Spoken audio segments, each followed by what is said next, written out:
Hey, happy Sunday, everybody. Yeah, it's Sunday and I'm at work. It's okay. I'm just going to be here for a couple hours. I wanted to show you something here. So today I'm working on a Nissan Juke. It's a 2013 1.6 direct injected. Got the head here. We're going to do pressure test surface. This guy wants to just get by with what he can. Head will probably be okay. He wants to try to reuse the bores. The bores don't look horrible. I'll put it in the CK10 and see what we got. You can't see the imperfections till I hone it. This has a aluminum girdle on it. Sort of nice, I guess. But it's got these damn things. These are female Torx, male Torx. I don't know. I don't know what's wrong with a 12-point head on there. 6-point.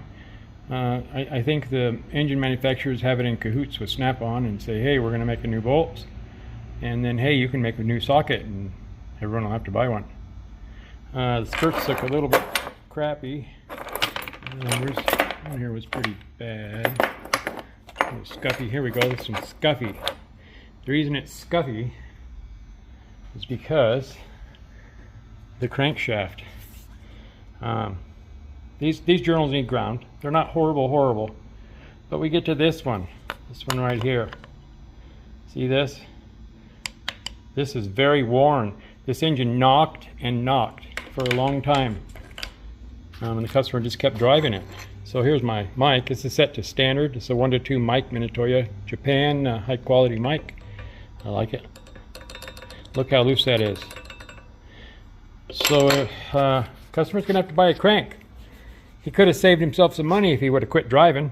So he's going to pay an extra $125 to $150 for me to get him a crankshaft core. Hey, I got a little insider information for you. Would you like to get one of these? They won't sell them to just anybody. So here's what you do. Here's what I did.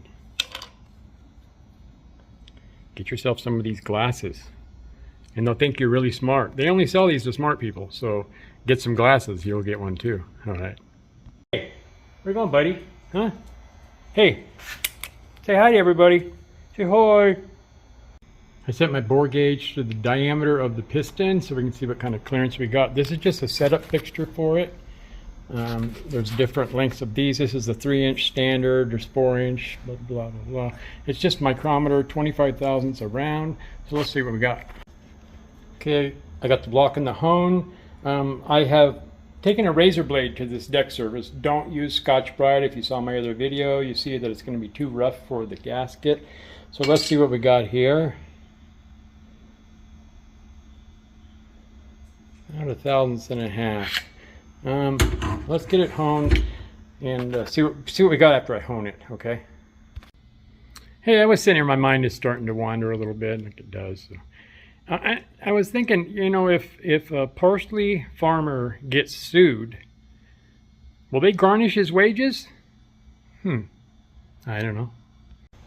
So this is my CK10, old machine. Runs great though. So we got to set it up for the cylinder. So I'm going to put you on a stand here.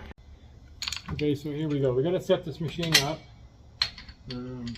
Tell it what size engine it's working on. So we have these shoes here, guide shoes. And you probably can't see this. This thing says 8. I don't know if a 7 is going to work. We'll try it. Generally you have to have it a little bit loose, but we'll see what happens. This side needs to have a, this one says 3. I'm going to put 2. Just because.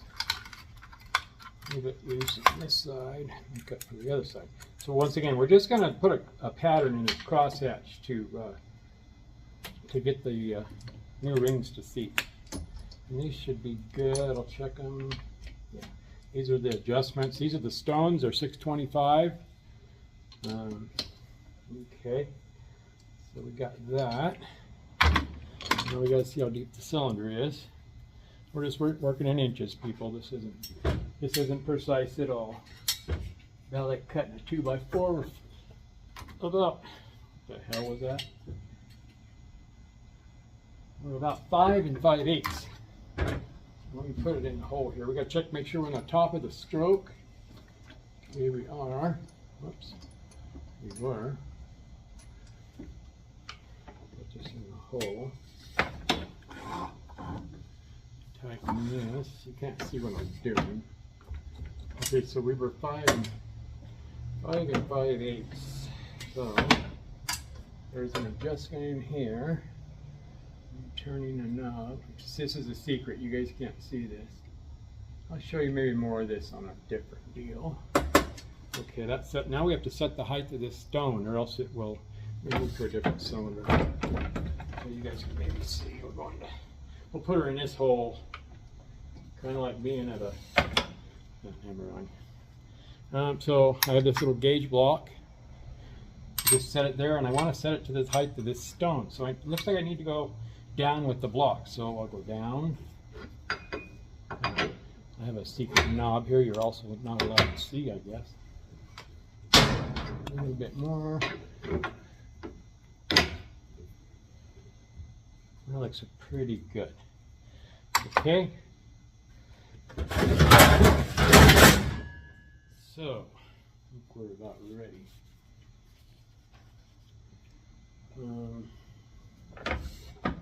Get it over to this hole.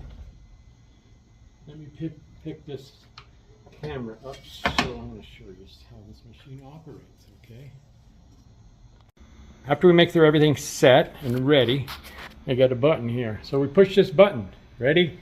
And it's going to start honing. Wait a minute. And it's going to start honing. Damn. Maybe it's voice activated. Hone! Oh, damn it. I think that feature is broken. I'll have to switch it to manual. Hang on. This machine is not automatic. Come on. Okay, I turn it on. I'm going to pull this lever up here. You gotta go real slow the first time, because in case I did something wrong, we don't want to smash it and break something, okay? So we're going to go down real slow. Here we go. And it's going to be tight at the bottom also. Here we go, real slow. Okay, we didn't hit anything.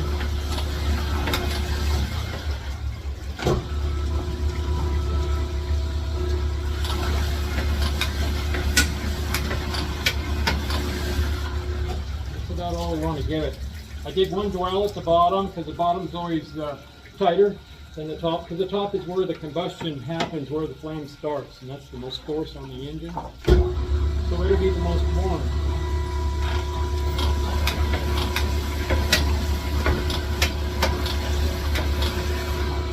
Just a couple strokes. We don't want to open it up.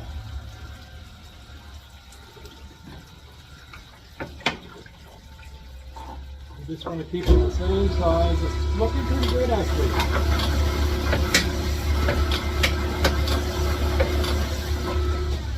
Just a couple strokes. Now when I'm going to use this thing to take a block at 20 over, it's got presets that I can tune into it, and I can just walk away. Except for the last few thousand, it's got a big fit. Because it might have paper, it might have a problem. Okay, let's see what we got.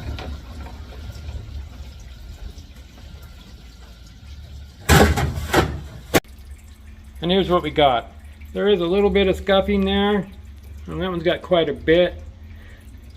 Let's stick the mic in that spot, because that doesn't look very nice. Let's see what we got. Where are we at? Well, that's not horrible. It's 3.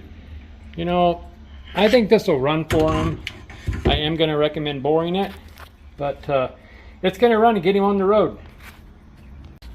Okay, one last thing here. I did scuff these skirts. They don't look horrible. This was the worst one here, the one out of that damaged connecting rod. It still has scores in it. We can't take those out because that makes the piston smaller. And then I forgot to say that this rod needs to be resized. I don't know if I can resize it. We can fix them if they're not too far gone, so we'll have to get that over there to the rod department and see if we can fix it up. But all in all, I think this thing's going to run for him. I am going to recommend boring, but he's on a budget, so it's probably going to work just fine for him.